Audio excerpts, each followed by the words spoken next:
Bueno, nosotros tenemos 2 horas juntos y el principal objetivo de la agenda hoy es discutir un poco en profundidad todo lo que es transformación ágil. O sea, además de herramientas, de rituales, de método, cuáles son las otras cosas que nosotros como líderes debemos poner atención para hacer una transformación que sea sostenible.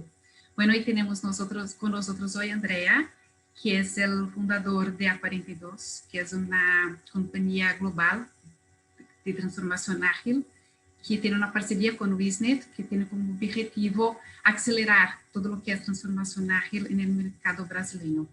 Bueno, Andrea tiene una experiencia muy larga con todo lo que es transformación ágil, tiene una gama de certificaciones importantes, como, por ejemplo, Enterprise Coach, Certified Scrum Trainer, y tiene mucho conocimiento teórico y práctico de cómo soportar las compañías y todo el liderazgo para hacer una transformación que haga sentido para las personas y para la propia compañía. Bueno, Andrea, it's up to you. Gracias, Renata. Be welcome, Andrea. Thank you, Renata. And thank you, Veronica, as well, for the introduction. As usual, as you can see, I changed my name as order. And I put the first flag you see is the Italian one because I'm originally Italian.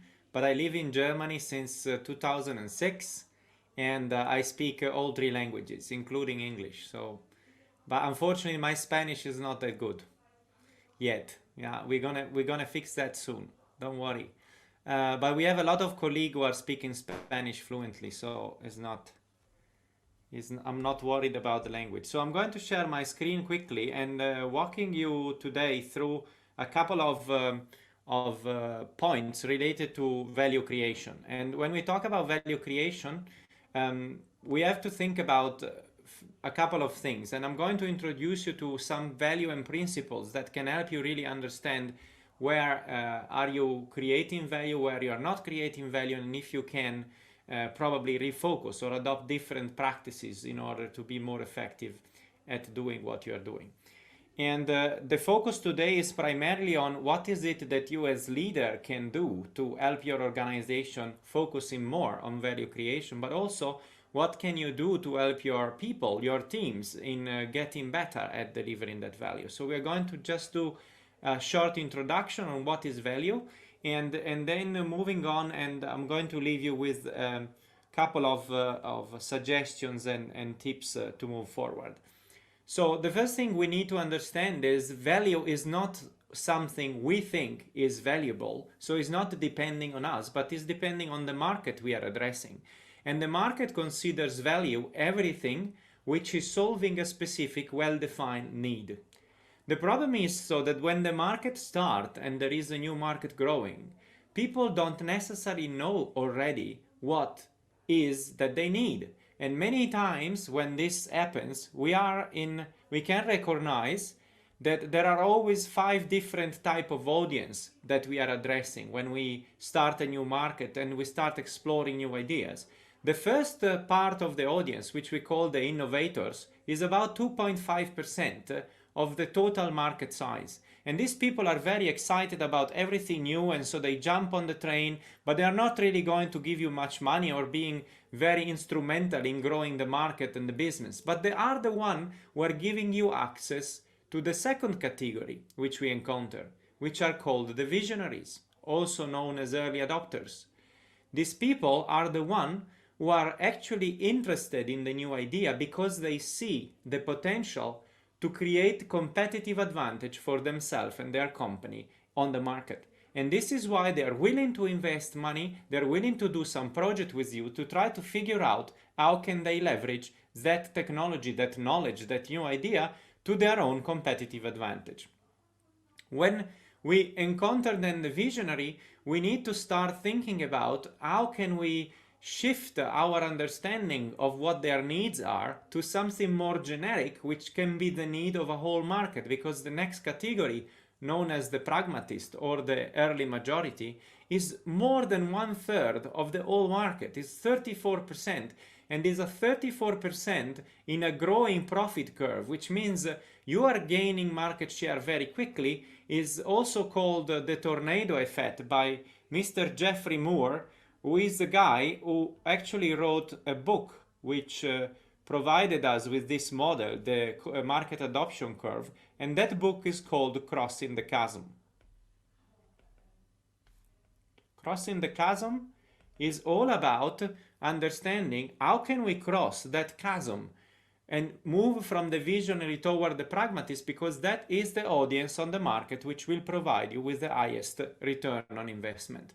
Once we are saturated and we got all the pragmatists on the market, then we are shifting toward another category, which is called the conservatives or the late majority. They are also more than 1/3 of the market, but they differ from the pragmatists because they don't see any reason why they should invest in buying something new, because for them it's just an annoyance. They would rather live with the same thing they always used over and over again rather than going towards something new, because new is disturbing. New means I need to change something and I don't want to. So what the conservatives tend to do is to look on the market, what are all the possible solutions. They look normally at the top 3 player on the market. So if you're not already one of the top 3, when the curve reaches this point, then you probably are not going to gain any additional market share on the conservative side, because the conservatives are looking at who are the top 3 player who is offering me a good enough solution at a decent price so that I can jump on their train, because what these guys are going to do are going to drive down the prices on the market. And the reason is they don't see it as an investment, but they see it rather than an expense, an expenditure. And they want to spend as few money as possible to remain relevant, because they know they are late at the party and this new product is not going to make a huge difference because more than half of the market already adopted it. And so they are not going to be any better off than their competition. Last but not least, I don't want to spend too much time on this, and you shouldn't either, because the skeptics, which is our last category in our audience, are people who just won't buy your product anyway. Whatever you try to do, they will always find excuses and reason why your product isn't providing anything new from what they already have. And they think it is a marketing gag, they think it's just a renaming or a repackaging, so they will always try to find the reason why it doesn't make really sense to invest or buy any, or partner even with you in the future. So this is what the market curves looks like. I want now to point out a couple of important points. So the first one is that traditionally a market cycle used to last between 15 and 20 years, right? So we had enough time to go through all the phases of the market with our target group, with our client in a slow pace, and then adapt our internal organization and culture to those changes happening over time. In particular, if we draw a line here between the so-called early phases of the market and the market maturity, we have on the left side a go-to-market strategy which we normally call sell to make, which means we are selling ideas so that we can make a product and eventually sell the product later. But primarily this is the place where we are still having a sort of project business rather than product business, because we need to co-create with our visionaries and innovators what could eventually become the product of the future. But when we cross this line and we meet the pragmatist, we have to switch our go-to-market strategy into make to sell, which means we need to have products, and we need to have products which already solve the problem that the pragmatists have, because they're not willing to take any risk. They want to have the problem solved now. Another important part of the market which we need to look at is this other line here, which cut the market exactly in the half. And if we look at the market half, until the curve is growing, so until the 50% over here, what matters the most in order to gain market share and stay relevant is what we call effectiveness. Effectiveness is the capability to deliver fast, collect fast feedback, and adapt your product and your solution to the market demand. So the people in the pragmatist group are particularly sensitive to the fact that you react to their feedback and adapt quickly their product to their needs. So they are amplifying your market reach over time. If we look on the other side of this curve, the late majority and the rest of the market, the 50%, what matters the most on this side is instead efficiency. And efficiency means the capability of you to deliver your product, to produce them, to distribute them in the cheapest possible way.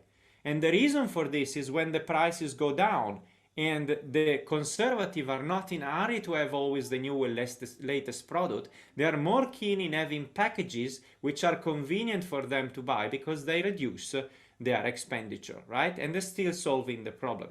So your behavior as an organization has two important points to cross. The first one here is crossing the chasm, and in this moment is the first moment in time where probably not only your organizational structure but also your organizational culture will have to change and to shift, because your mindset shift from listening to the client, do everything they say, to perhaps this is a good idea, let's have a look what the rest of the market says. And also growing an organization in terms of infrastructure, in terms of sales network, distribution network, marketing network, and all those other things that you need in order to scale your business globally.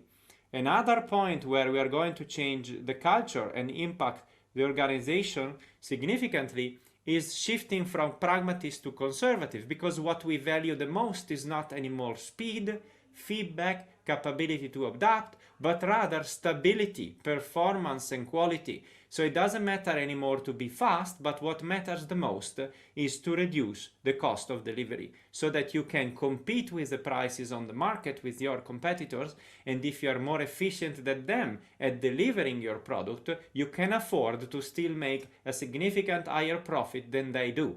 So it's a race which is going toward the bottom, but you're still the one who is gaining more market share and keeping a constant presence on the market. So let's have a look now at what happens typically inside organizations. Within organization, what we see and what we are normally witnessing is an attempt to keep things stable and ordered. So this is why we want to have clarity. This is why we want to make plan. This is why we create structures.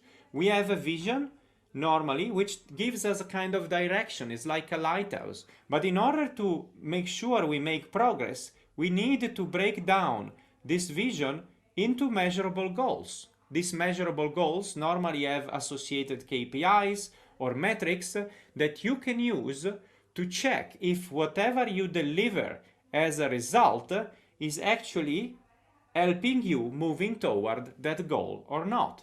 And that's the question we need to answer. But where are all these results coming from? Where are they being produced? Those results are coming from the actions, the task, the activity that every person in your organization does every minute of every hour of every day. And there are a lot of actions going on in your organization, probably even in different time zones. So there is always someone doing something. But where do they get the need or the clarity about what needs to be done next? The way they do it is by making decisions. And decisions are a little bit the tipping point. Every organization, independent on the business of the business field in which you are operating, you are making decisions every day. And these decisions are based, in the best case scenario, on a common shared set of beliefs about what is right and what is wrong within your organization, and what is the right way of doing things, or how you do things in Natura, for example. That is something that only people with a certain amount of experience within the organization will be able to judge and recognize. In fact, experiences are helping forming the beliefs within the organization. And when I'm saying experiences, I'm not talking about competency or experience in terms of functional skill, but rather experiences in working and collaborating within the organization. So if you hire a very expert person on the market today, it will still take them few months in order to understand how Natura does the things, because he knows in general how to do it. He has experience from previous organization, but I'm pretty sure you are doing things in a slightly different way. So now the bottom of the pyramid is what we recognize as organizational culture. The organizational culture is that part of your organization which pulses and is always alive, is always there. Whether you recognize it or not, it exists. And the risk is that if we ignore it, it's biting back, is actually impeding us to achieve this, fulfill the goals we want to achieve, and it is impeding us to achieve that strategy.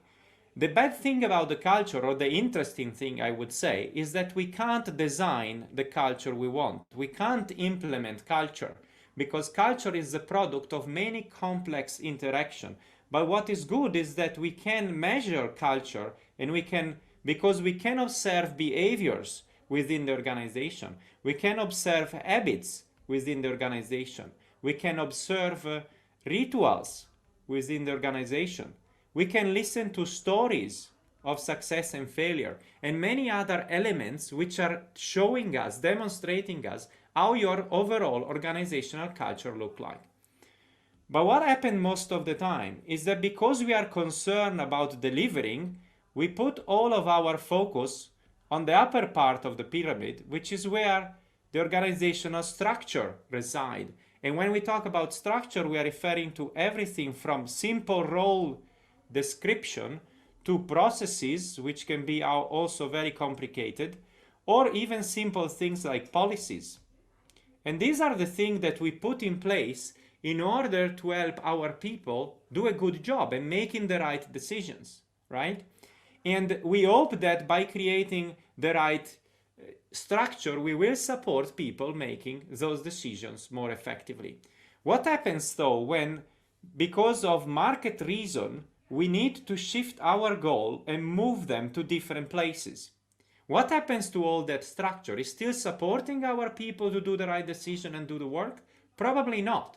So what happens most of the time is that those people, because the structure is not supporting, are escalating the decision to someone who can manage because has been empowered to manage. But when we manage, we focus our effort primarily on the actions, which is like the last mile, and we try to nudge people left and right so that they do the right thing and produce result. But while we spend time doing that, we are invalidating the decision power of our people, and probably also we are having an impact on their morale because they don't feel like they can do things and they cannot achieve results and goals as they would like to. So a better approach in terms of scalability also within your organization and increasing your resilience is to focus on leading more than managing, because leading operates on an experiential level. And the difference, if we shift our focus more on leading than managing, is that we will help people to, through coaching, for example, through mentoring and other type of support, we will help them through experience to form the right beliefs, the set of beliefs that we as leader think are important to make the right decision, embodying our organization's values and principles, so that the likelihood that people will be able to move on and make their own decision without the help of a leader increases significantly, even in time of uncertainty, when the goals move all over the places, because we will be able to have more independent people, which work in teams probably,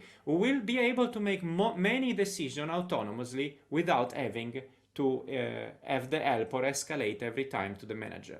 Which means your life will be better because you will not have too much stress here and being overloaded by managing firefightings and stuff like that, but you will have probably more time to shift yourself toward leading. But it's a little bit of a catch-22 problem. It's a cat biting his own tail. So you never have the time to lead because you have too much time to fix problem, but then because you have too much time spending doing problem, you don't have the time to lead, and the two things are connected to one another. So we need to find ways in which we can lower your load in terms of managing by delegating and creating better structure for a more agile organization, and then help you through leadership creating the right agile culture, which allow us to have a more autonomous and resilient organization, which doesn't rely solely on structure, but needs a minimal amount of structure to be able to be coherently following a common goal and a common vision. I want to move on now with a little bit more of knowledge in that direction, perhaps, and connecting again to this conversation about the mindset shift, or better said, a metaphor shift. How can we help our organization shifting their mindset and understanding that there are different ways of organizing and doing things? Well, it is hard for us, but we need to think differently. We need to stop thinking about our organization as machine, which is what we are normally having in mind when we talk about an organization. We are thinking mostly about the structure and how all of these rules and processes we put in place are helping our people to actually do a good job, a good work. And this thinking in terms of machine impede us to think beyond the capability of what our structure can deliver. And as we learned from the pyramid in the previous picture, there is a whole part related to organizational culture, which can be extremely helpful as a leverage to actually adapt quickly by delegating more to people, by creating more autonomy, adapt our organization structure and culture so that we can cope with changes faster and be able to deliver value more consistently. So the way we are going to change our mindset is by shifting our thinking toward organization more as something organic, something more capable to adapt to the environment and to the changes, rather than being something which is fixed and is rigid, because rigid thing and machine are designed for a single purpose. When that purpose is not anymore the same and changes because our goals shift, then the machine becomes useless. So we need to build another machine, because machines are not able to adapt themselves to changes.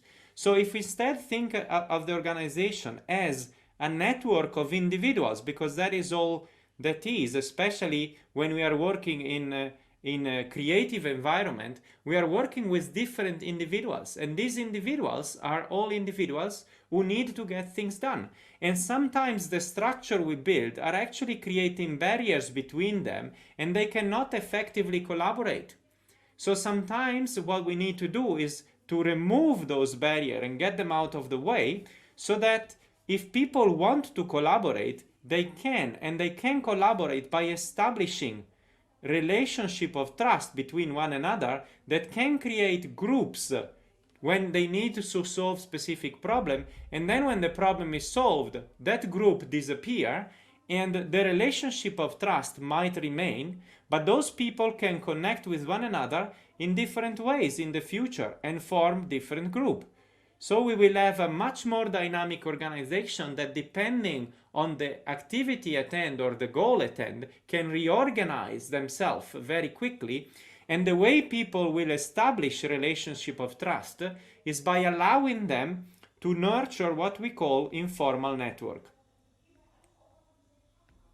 So if we create so much structure in our organization that people can only meet, conversate, and have work experience together within a department, for example, or within a team, and they are never going out of that team, their reach in terms of relationship is very limited. And the people they will trust will always be the one in their team. But what if in their team nobody has an idea how to solve a problem? They are getting stuck. So what we need to do is to find ways to enable exchange of experience on a work level and allow people to establish new relationship of trust. So then when those relationships are established, then instead of having a question mark on this side, we might have one person that said, wait a minute, we add a community of practice or an innovation day or whatever it is, and I know that person can help us. So I can reach out and pull their help into our team and see if we can move on. So this type of organization are much more autonomous, are much more resilient than mechanical organization. So what we are suggesting when we are adopting an agile approach to work is to start shifting our metaphor from thinking at organization as machine to think about organization more as organism. So where does the organic agility framework then help organization in doing this? Well, it helps because we are introducing at different level frameworks and models that help, first of all, the leadership leading the initiative of change, but thinking at change as a continuous evolution of your organization toward higher level of resilience. Resilience is the capability to recover from failure and to adapt faster to changes, right? So it's the capability of our organization to cope with those changes in the market curve that, as I mentioned before, normally used to happen in a cycle which was 15-20 years in terms of market adoption curve. Nowadays, almost all consumer products have a cycle which is 5 years or less. So we are talking about 1/4 of the time. This is why it's so important that leadership becomes more conscious about shifting culture and understanding when is the time to adopt different structures, because we don't have anymore the natural time to cope with the change and adapt slowly to what the market demands. We need to do that more consciously and more often. Then, to support the leadership, we have a 5-principle box containing different organizational design principles which help us understand how to create a better organization using a principle of scaffolding, which means we are building a scaffold around our existing organization which protect us from making mistakes which have a big impact. So we are trying to create that safe to fail environment by following certain principles. And then we have a big box of tools, methods, even digital tools, which can be used to help you move from wherever you are at this point to an organization which can build their own agile practices, their own way of doing agile, not copying the way of someone else, but by finding the way which is unique to Natura, because Natura is a successful company and has been successful because you grew out of your own ideas and you grow out of your own principle. You don't need to copy what someone else does, but you need just to evolve from your probably current way of working to a more agile and dynamic way of working. Just to give you an idea of what are these principles, I'm going to go through them a little bit quickly, but also pointing out that each one of these principles actually have two sides, one which is toward the market and one which is toward the organization itself. Increase culture awareness and coherence. As we said before with the pyramid picture, culture exists. It is there, whether we want it or not. So by making it explicit and creating awareness about that culture, we can both improve the way we talk to our market audience and our client, but also the way we execute and talk within our organization. And we can even help the people in our organization come at the same level of understanding with our client because they understand each other's culture. And this helps significantly focusing on understanding what is that the need that needs to be solved. Another important principle that supports organization evolution is what we call decide based on context, which means there is no right or wrong way of making decision, but there are ways which support a specific context that can be adopted across the whole organization. Why is it important to have a kind of standardized approach to decision making? Well, first of all, it creates safety. If every one of you knows that all of your colleagues will approach a situation in the same way and will follow a similar process to make a decision, you all feel more safe in making decision. And this applies to every one of your team member too, of your employees, because in situation of uncertainty, if I don't have that level of safety, of psychological safety as well, I'm not going to take the risk of making a decision myself. I'm going to escalate that decision to someone else. So working on creating a more coherent approach to decision making releases significantly the stress on the people in terms of safety, and will reduce significantly also the amount of escalation that they will bring to your table. Also in this case, we are talking about decision toward the market. What is the next things which is valuable, we should be doing, and also internally, any decision you make on a daily basis. Then we come to the principle which is probably more at the center of what we are talking about today, which is focusing on value creation. And also here, we have the two sides. On the market side, what is value at all? What is it that people value? Do we know that really? Did we validate that in any way? Or are we assuming we know what they value? And if we don't monitor that value constantly, or the perception of value constantly, knowing that markets shift as rapidly as 5 years or less, we are probably losing market share and traction very, very quickly unless we are able to evolve our product with the evolving need on the market. Internally is the same thing. If we want to focus in creating value, we need to understand, once we know what value is, we need to understand what is the best structure to support value creation from an efficiency perspective, but also from an effectiveness perspective.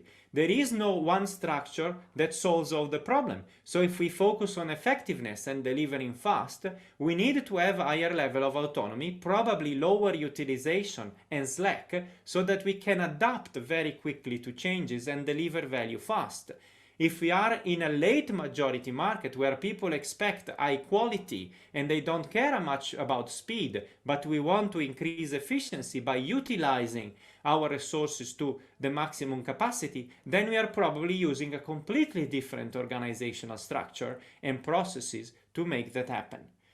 The fourth principle is about validating change in smaller increments, which means toward the markets, we are never going to make a huge, big change unless we are launching a new product, but we want to continue evolve our product to offer more value, probably with similar money or less to our clients, so that they are still sticking to our ideas, they are evolving with us their product. Through their feedback, we can improve and deliver always more value and succeed.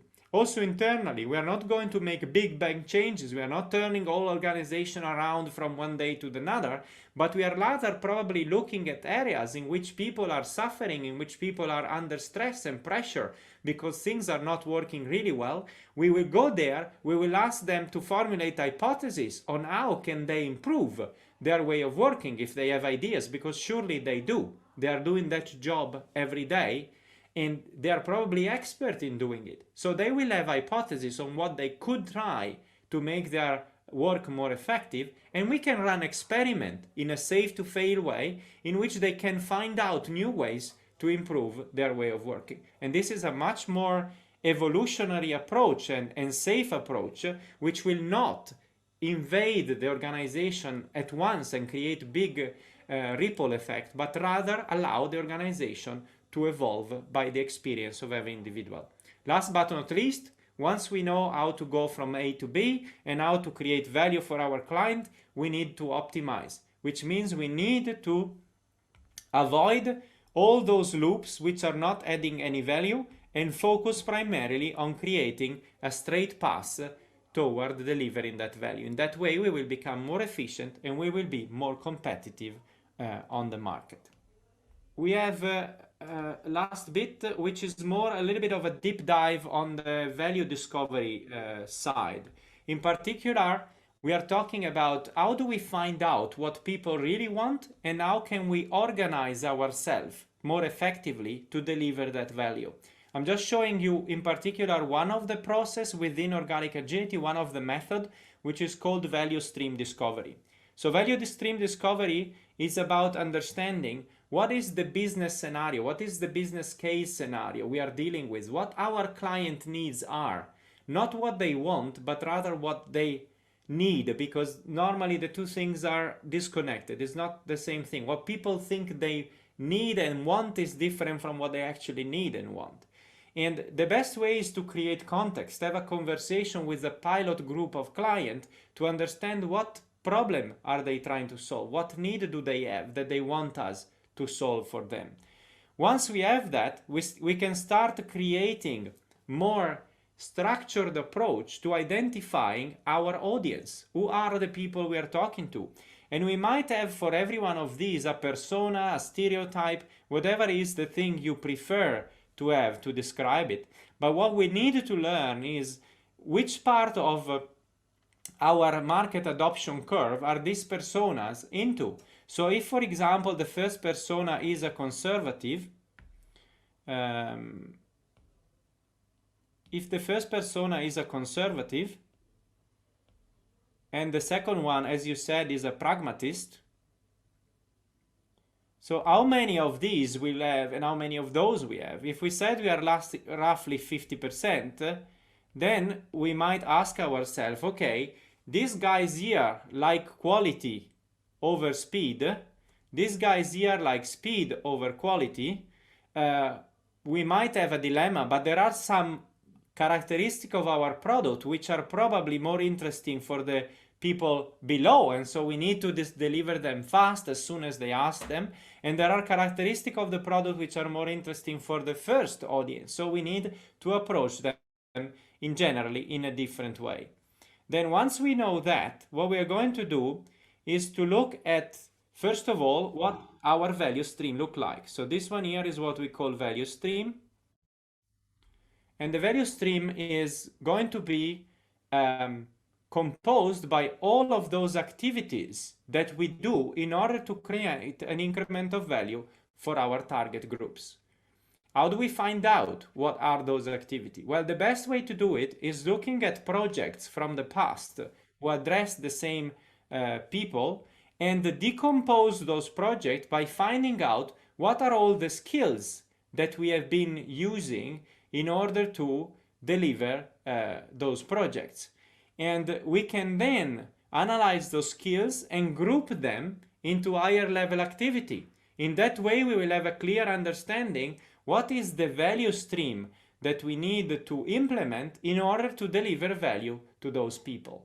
And then we need to find out if we have 50-50 conservative and pragmatist, we probably need to find an organizational structure and processes which support a good balance between effectiveness and efficiency.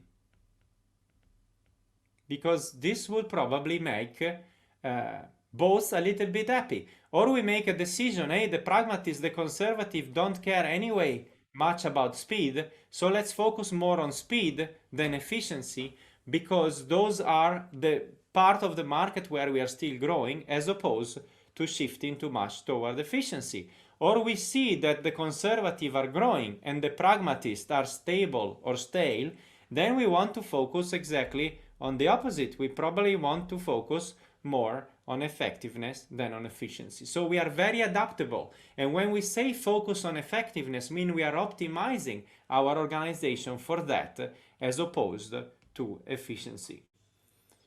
So a quick summary of what we discussed today, amongst other things. So first of all, in order to understand what your customer need and what is valuable to them and what not, you need to understand what is their cultural context. If you don't understand their culture and their context, you might have a conversation, but you're not talking at the same level. So they say you something, you understand something different. So we will never meet in the middle and deliver effective value. So it's very important to understand the culture of your audience, of your customer in general, and understand what do they mean and what need they have. So you are sure you are delivering exactly what they want. The second point to take away is once you know who are your target group and you can map them to the market curve and understand, oh, these are more conservative and less, if you want, pragmatist, then you can prepare your organization and create a better value stream to deliver the value by supporting the expectation of your target groups. Also, the leadership plays a key role in creating the appropriate cultural and situational context that enable for a successful value creation. So the relationship in which you leader have in terms of impact with your organization to enable your people to create value is by transporting to them what do your target group value the most, and by enabling them to create those structure for working together with higher level of autonomy that allows them to deliver value effectively and efficiently at the same time, giving the balance to the one of the two factors which is most relevant for the person in your target group.